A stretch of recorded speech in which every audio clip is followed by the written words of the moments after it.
to part 3 of the videos on semiconductor diodes. So previously, what I talked to you about was diodes, and we use certain models to study diodes, right?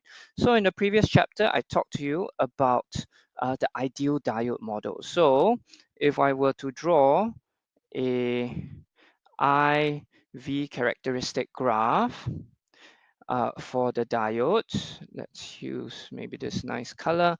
I said so long as it's in a forward bias, the current will flow, right? The current will flow. But if it's reverse bias, there'll be no current at all. So this was the ideal diode model that we used. But this is not a very practical way of studying diodes. So what we next come up with is what we call a practical diode model. Okay, so what does this mean? This means that we take into consideration certain factors. So for example, over here, remember I was telling you earlier in the previous chapters, previous videos, that if I put a P and junction together. At the junction, I have what I call a depletion layer. That means that all the negative charges who want to go over, they want to jump over to meet their holes there, okay, they have to pass through the depletion region. And in order for them to do that, they need some sort of extra energy boost to get them over. And this energy boost is called the knee voltage. So if they do not get this energy boost, they don't get that minimum energy boost, actually no current will still flow, even though it is still, even though there is still, they are put in a forward bias direction. Okay, so doesn't mean you put in a forward bias, current will automatically flow. No, they still need a little bit of minimum voltage to get them across. If you don't provide that minimum voltage, you are still going to end up here. And this region, even though it's forward bias, the current through the diode is small. Okay, it's not fully conducting yet. Now, once you cross this minimum voltage, you will be able to conduct through the diode, right? So it's forward bias. It is forward bias. I'm at region A here. It is forward bias. This is what I call the knee voltage. This is the minimum voltage that you need to turn on the diode. Turn it on, yes. So it is turned on. Okay, why does it not highlight? Come on.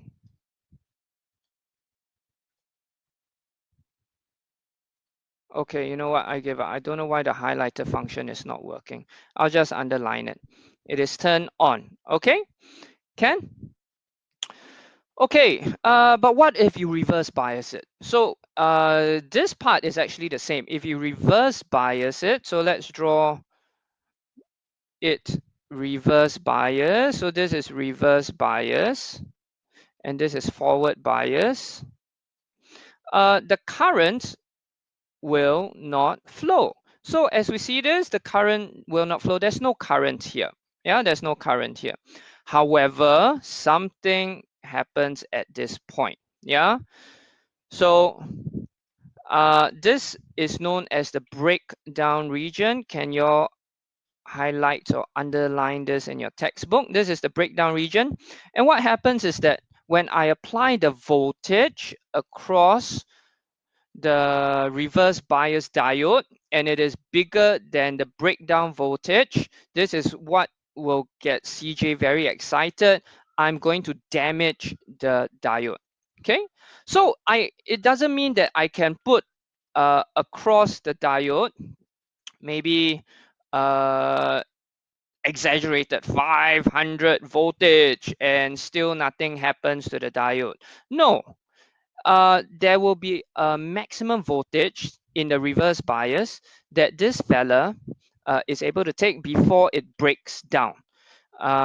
And yes, CJ, it might physically and visibly break down. Okay, you'll see smoke, but that's not good. We don't want that. Okay, so this is so the current will then run out of control, and we call this the avalanche current. Okay, so to summarize, I talked to you about two models. One is the ideal diode model and the practical diode model. Know the differences between the two. Here, I need a knee voltage, a minimum voltage for the diode to work. This fella, once you put it as a forward bias, it'll work immediately. But that's not quite true. Okay. When the diode is on, the voltage across it is 0. But here, I need that minimum voltage, okay, for it to work. Current is 0 when it's reverse bias. There is a small leakage current here. If you look back at this graph, you'll see that there's a small little gap here. This is the small leakage current. No limit for reverse bias, but as we know, this is the point where CJ wants to get to the breakdown voltage. And then yes, beyond this, chababu explosion. I exaggerate, of course. Okay, so this is the data sheet. As with every component, we always need to look at the data sheet for some information. So if we look here, the forward voltage. So let's look at the forward voltage, okay? So the forward voltage, VF, is about 0.93. So what the manufacturer says that for the forward voltage diode to work, I need to apply a minimum of about 0.93 before it will start to allow current to flow. Okay, so this is kind of like your VF, your knee voltage. Okay, and this is the maximum average forward current. So this is the maximum current that can go through it without damaging it. Okay, so in the data sheet, this is stated as 1 ampere over here. Okay, right? So a couple of things to take note. For this particular diode, if you want it to work, make sure you apply a voltage equal than or greater than 0.93 volts. Okay, so so to avoid going through this damaging current, as usual, like any LEDs that we put across it, we always put a current limiting resistor across it. So this will help preserve our diode. Okay, so this fella will kind of make sure that the current is going to hopefully not go past the maximum forward current. Okay. Okay, so the next part is the peak repetitive reverse voltage, your VRRM, over here, this fella over here. So what does this mean? This is your breakdown voltage, okay? This is your VBR. So you should never apply this VBR value across the diode. If you do, what is the VBR for this fella? 50 volts. If you apply 50 volts across this diode in the reverse bias condition, very likely you might see some smoke coming out of your diode, which we do not want, CJ. We do not want. No. Okay. So study this data sheet. I'm not going to go through everything, but just study the main stuff that you need to concern yourself with when you're operating these diodes. Okay, so very quickly, can we go through the review question 7.2? Yeah, pause the video here, try it, and once you're ready, come back. Okay, so hopefully you did pause it and try it. Describe the differences between ideal diodes and practical diodes. Let's go back to our table here. Okay, so you can name all four, you can name two, depending on the marks awarded, but this is where you get your answer from. Remember the differences.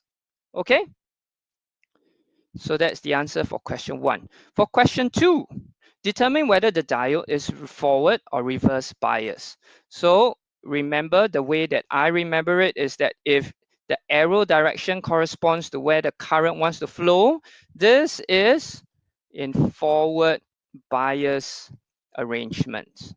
Okay, what about this fella? Conventional current wants to come here, and it is in the opposite direction. So this is reverse bias. Okay, so why do we need to know the forward bias, maximum forward current, and peak reverse voltage? Very simple.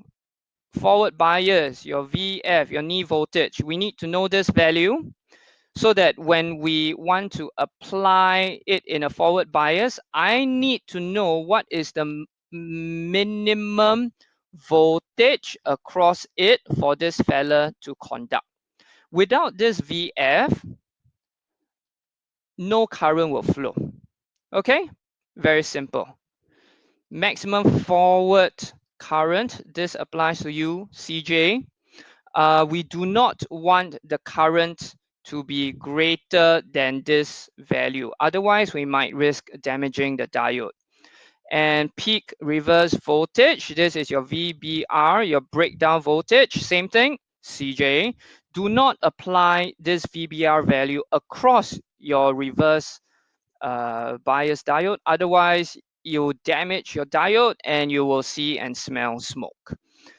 Okay, so hopefully you understand the differences between the two models, the ideal diode model and the practical diode model, and kind of understand these three values and why they are important to us. So I'm going to stop the video here. Same thing, consolidate your learning.